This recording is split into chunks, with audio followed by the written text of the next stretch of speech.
Good morning, কেমন আছো সবাই? মিতার ডেইলি ব্লগে তোমাদের সবাইকে স্বাগত জানাই। আজকে হচ্ছে রোববার, এখন বেজে গেছে 9টা। আজকে ব্লগটা একটু দেরি করে শুরু করলাম। ওদিকে স্নান পুজোর অন্যান্য সব কাজকর্ম হয়ে গেছে, আর রান্নার জন্য সমস্ত কিছু রেডিও করে নিয়েছি। আজকে একটু যাব মেলাতে, মানে রথের মেলা উপলক্ষে করুণাময়ীর ওখানে একটা মেলা হচ্ছে, মানে যেখানে বই মেলা হয় সেখানেই এই মেলাটা হচ্ছে। তো সে আমি মানে দু তিন দিন না, অনেক দিন ধরেই ভেবে রেখেছি যে যাব। আমি নেটে দেখলাম, মানে সার্চ করতে করতে দেখলাম যে বসেছে মেলাটা। তো নীলাদ্রিকে বললাম রোববার আমাকে কিন্তু নিয়ে যেতেই হবে। শনিবার নীলাদ্রি অফিস থেকে এসে বলল যে রোববার কিন্তু বৃষ্টির প্রেডিকশান আছে। আমার এত কষ্ট হয়েছে যে কি জানো, যদি বৃষ্টি হয় তাহলে তো যেতে পারবো না। শুধু ঠাকুরকে ডাকছি যেন বৃষ্টি না হয়। একটা বিশেষ কারণের জন্য আমি ওখানে যাব ঠিক করেছি। তো যাই হোক, রবিবার দিন তো বৃষ্টি টিষ্টি কিছু হয়নি, বেশ ভালো কেটেছে। মানে আলো আঁধারি হয়েছে, কিন্তু বৃষ্টিটা হয়নি। আজকে রান্না করছি হলো লাউ ডগা। লাউ ডগা আমি ভীষণ ভালো খাই, ভীষণ ভালো খাই। আর আজকে লাউ ডগা রান্নার আগে আমি ইউটিউবে একটু সার্চ করছিলাম কে কিভাবে রান্না করে। তো অনেকে দেখছি সর্ষে পোস্ত দিয়ে এটা রান্নাটা করে। ওই রান্নাটা একদিন আমি আবার ট্রাই করব, কিন্তু আজকে আমি আমার মার মতন করলাম। প্রথমে পাঁচফোড়ন, শুকনো লঙ্কা ওগুলো দিয়ে তারপরে সব সবজিগুলো দিয়ে দিলাম, সব রকমের সবজি দিয়েছি। আর এখানে কাঁঠালের বীজও দিয়েছি।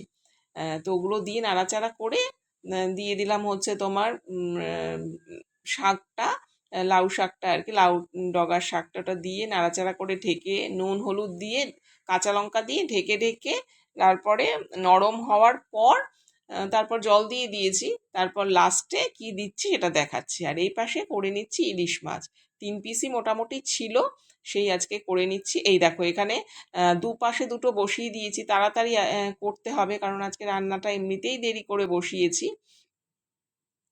এখানে জল দিয়ে দিলাম, আর সবজিগুলো মোটামুটি সেদ্ধ হয়ে গেছে। ডাঁটাটা আর একটু সেদ্ধ হওয়ার জন্য একটু জল দিয়েছি, জল না দিলেও হতো। যাই হোক, তবে এই লাউ ডাগাতে একটু ঝোল থাকলে ভালো লাগে আর কি। আর এখানে হচ্ছে ইলিশ মাছটা করছি, বেগুন দিয়ে করছি আজকে। আজকে সর্ষে পোস্ত কিছু দিয়েই করছি না, কারণ আগের দিন নীলাদ্রি বলেছিল যে বেগুন দিয়ে করতে, তো সেদিনকা তো করিনি, সেই জন্য আজকে তোমরা সবাই যেভাবে করো সেভাবেই করেছি। আর ইলিশ মাছটা না ভীষণ ভালো ছিল তো, আর আমি মাছের ভাজার তেলটাও রেখে দিয়েছি। আর ওই তেল দিয়েই দেখবে ভীষণ অনেকটা ভাত খাওয়া হয়ে যায়, তাই না? আমার তো তাই হয়। আর এখন এই যে বেগুন দিয়ে করলাম, এই মাছগুলোও দিয়ে দিলাম এখন। মানে ফোটার আগেই দিয়ে দিয়েছি তাড়াহুড়োর জন্য, তাড়াহুড়ো করে করছি। আর তারপরে আজকে কি করেছে দেখো না, নীলাদ্রি ছাদে প্রচুর জামা কাপড় দিয়েছে, ওয়াশিং মেশিনে কেচে প্রচুর জামা কাপড় দিয়েছে। একবার যাচ্ছে একবার আসছে, আমার ভীষণ মানে ভয় লাগে, এতবার যায় এতবার আসে। তো তারপর আবার বালিশ রোদ্রে দিয়েছে। আমি ওর পিছনে বক বক করছি, রান্না করছি, আজকে একবারে মানে কি বলবো, যা তা অবস্থা। যাই হোক, এখানে দেখো ইলিশ মাছটা হয়ে গেছে। আর বলছিলাম যে লাউ ডগাটা কি করব লাস্টে, এই দেখো রসুন সম্বার দিয়েছি। রসুন সম্বার দিলে এত ভালো টেস্ট হয়, দারুণ টেস্ট হয়। তবে এটার মধ্যে একটু চিনি দিলে না, মানে স্বাদটা আরও খোলতাই হতো। চিনি তো দিতে পারলাম না, তো শুধু রসুন দিয়েই মানে করলাম আর কি। কিন্তু খারাপ হয়নি, ভালোই হয়েছে। মানে চিনি দিলে একদম প্রপার হতো। তো এই তো আমার লাউ ডগা আমার রেডি। আর এখানে করে নিচ্ছি বাটা মাছ। এটা যদিও এখনের জন্য না, এটা বিকেলের জন্য করে রাখছি, যে বিকেলে এসে যেন আমাকে আর কিছু করতে না হয়। আর লাউ ডগাটা যে পরিমাণ করেছি ওটা বিকেলেও হয়ে যাবে। আর বাটা মাছটা একদম সিম্পলভাবে আলু দিয়ে করেছি। তো এই যে মোটামুটি রান্না কমপ্লিট হয়ে গেল।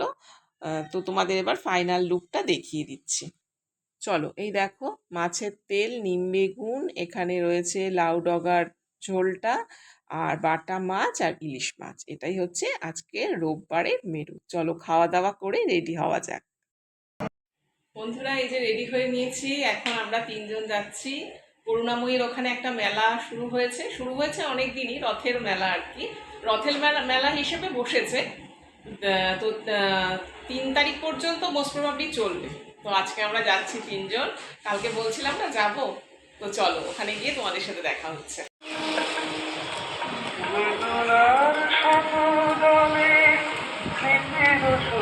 এখন আমরা চলে এসেছি, এই দেখো মেলার একদম সামনে।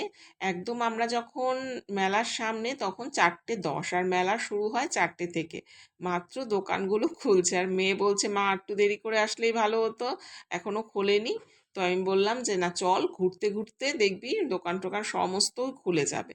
তো যাই হোক, এই ঘুরতে ঘুরতেই সব দোকান খুলে গেল। এই ঢুকতেই এই অর্নামেন্টসের দোকান। তো আমরা তো একটুখানি অর্নামেন্টস দেখলে একটু কিছু কি দিই, সঙ্গে মেয়ে আছে সে তো দেবেই।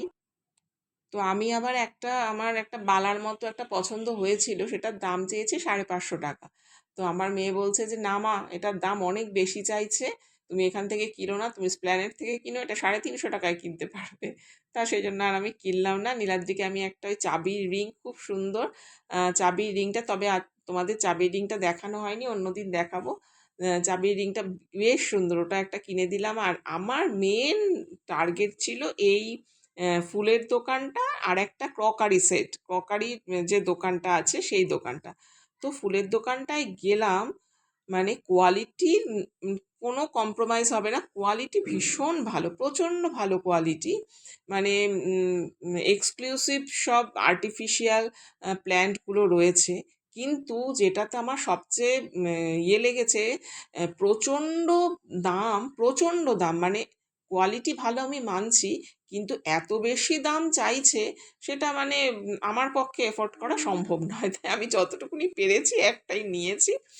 সত্যি মাত্রাতিরিক্ত দাম বলছে, এত দাম এগুলো নয়। তো যাই হোক, আমরা একটু টুকটাক খেলাম, মেয়ে মোমো খেলো, আর আমি এটা হচ্ছে চিকেন পপ আপ খেলাম। নীলাদ্রি কিছু খায়নি। আমি কি কি কিনেছি দেখো, এই দেখো ক্রকারি এই প্লেটটা কিনেছি, আমার এটা ভীষণ পছন্দের একটা জিনিস। আর এই ক্রকারি সেটটা কিনেছি। আমি অনলাইনে অনেক দেখেছি, কিন্তু পছন্দসই না, আমি পাচ্ছিলাম না। আমি ওখানে ক্রকারি সেটের দোকান দেখেছি, সেই জন্য আমি তাড়াতাড়ি আরও গিয়েছি। এই 3টে সেটটা কিনেছি, মোটামুটি এটা রিজনেবল প্রাইসেই পেয়েছি। এই 3টে সেটের দাম নিয়েছে 500 টাকা, আর প্লেটটার দাম নিয়েছে 300 টাকা।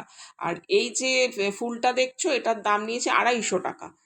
তো এই মোটামুটি আমি কিনেছি। আমার মেয়ে কিচ্ছু কেনেনি, বলেছে এখানে অনেক জিনিসের দাম বেশি। যাই হোক, খাওয়া দাওয়া করে বাড়ি ফিরেছি। তো আজকের ব্লগটা এই পর্যন্তই, টাটা।